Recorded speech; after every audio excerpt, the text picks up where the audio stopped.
This is the story of a king who held an entire empire at bay. And he did it not with physical strength, but with a will that was just unbreakable, even while his own body was quite literally consuming itself from the inside out. So how do you save a kingdom when your own body is betraying you? I mean, that was the reality for King Baldwin IV of Jerusalem. His story, it's not just about, battles and politics. It's about a war fought on two separate fronts. One against the most powerful general in the world, and the other against an enemy inside his own cells. Okay, let's get into it. All right, to really get this, I need you to put yourself in his shoes. Imagine this, you're a prince, heir to the holiest city on earth. You're just 9 years old, and as far as you're concerned, you're invincible. But the first sign that something is terribly wrong, well, it isn't some moment of searing pain. It's actually the opposite. It's this unsettling, eerie quiet where pain should be.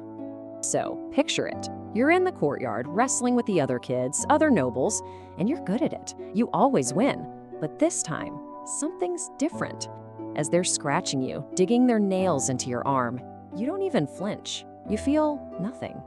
And your tutor, he sees it. He knows exactly what that numb patch of skin means, even if you don't. Not yet anyway. Think about that.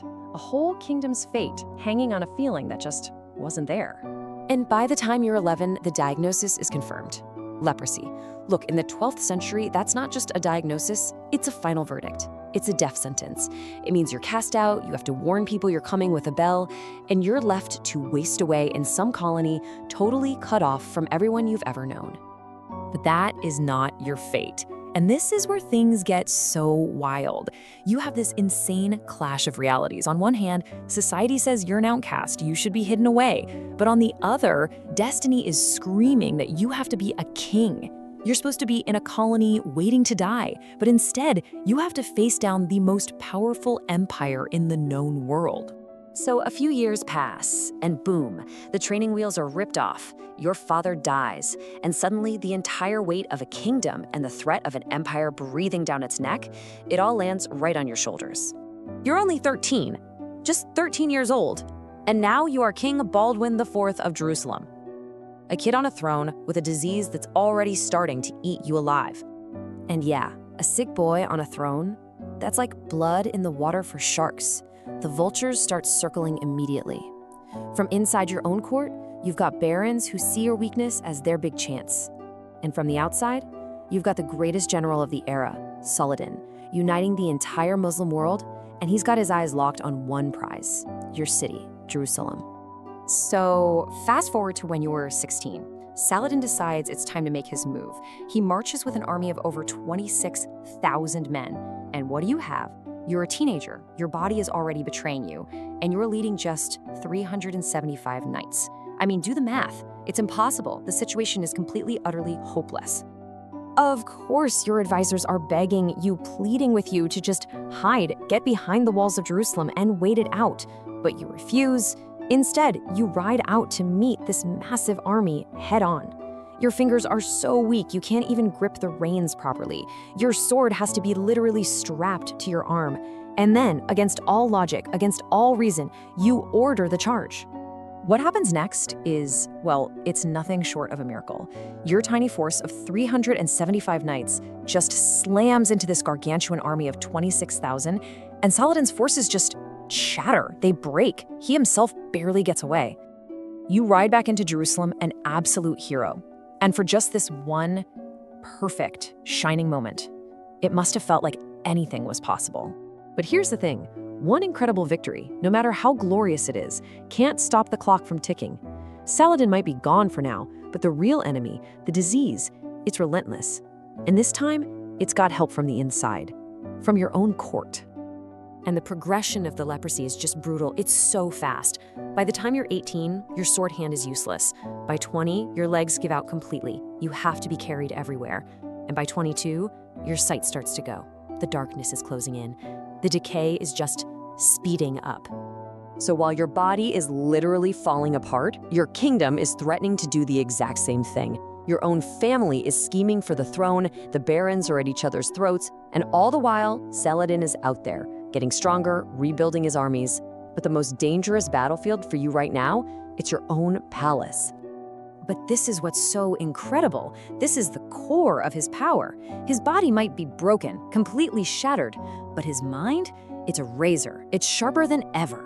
He's being carried into the throne room. He's wearing a silver mask to hide what the disease has done to his face, but his intellect is still his greatest weapon.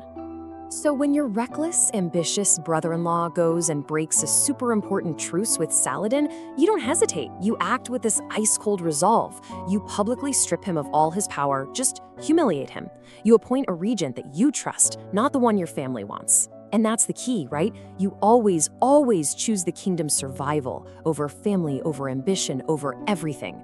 And all of this, it all builds up to your final and maybe your greatest act. This is the moment where your reputation alone becomes a weapon more powerful than any army on Earth. Okay, so Saladin's back, and this time he's besieging a key fortress with another massive army. Your regent, the guy in charge, he's hesitating. He doesn't want to risk a fight. The fortress is about to fall, and the kingdom could fall right along with it. So from your sickbed, you're blind now, you can't move.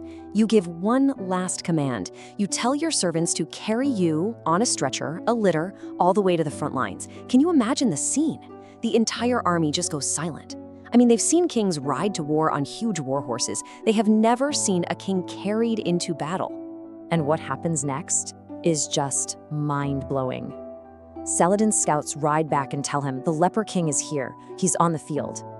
Saladin sees your banners coming over the hill, and he gives the order to his entire army, withdraw. Just like that. He won't fight you. Your reputation, the legend of your will, is so powerful that it's enough. You win the entire war without a single sword being drawn. So in your last years, you're ruling from a bed, in total darkness, but you're still playing chess. You're making your final moves. You name your infant nephew as the heir, shoving your ambitious brother-in-law out of the picture. You force all the powerful barons to swear loyalty to this little kid. You're trying to build this fragile wall of succession to protect the kingdom when you're gone. You're literally buying time with what little life you have left. You die at just 24 years old. For 11 years of pain, of decay, of political backstabbing, you held an entire kingdom together with nothing but pure force of will. You defied a fate that should have sent you into exile as a child. But that wall you built, it was fragile. The moment you were gone, that same brother-in-law you tried so hard to stop seized power, and he led the kingdom's army straight into a trap, total annihilation. And just 2 years after you died, Jerusalem fell to Saladin. So it leaves us with this huge question, right? Was all of that pain, all that sacrifice, was it for nothing? Or was that generation of peace he bought with his own body a victory in itself? Was it a price worth paying? It's something to think about.